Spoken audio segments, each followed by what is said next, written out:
And I guess I'm lucky that I realized that, well, I don't know, early on, maybe not. See, the thing is, I feel like I wasted almost like a whole decade of my life working in a crappy job just because my situation, I couldn't change it, right? And I was commuting a lot. I think I did all my commuting in that decade, where maybe some of the rest of the people, or the normal population, spreads it throughout their life or something, right?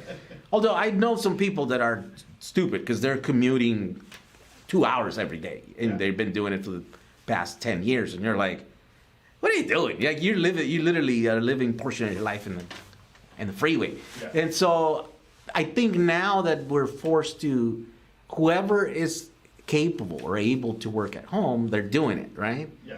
And so I think maybe there's going to be more people working remotely from now on. Yeah, and I think there's a lot of jobs that maybe employers didn't think they could do. Yeah, it was possible.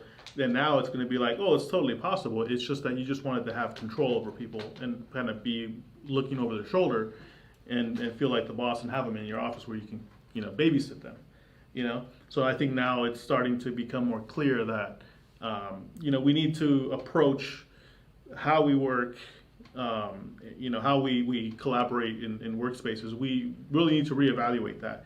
I think a lot of the businesses, this is one of the reasons why a lot of the, for example, brick and mortar and retail has been in such trouble with sort of like Amazon and things like that. It's because there's this reluctance to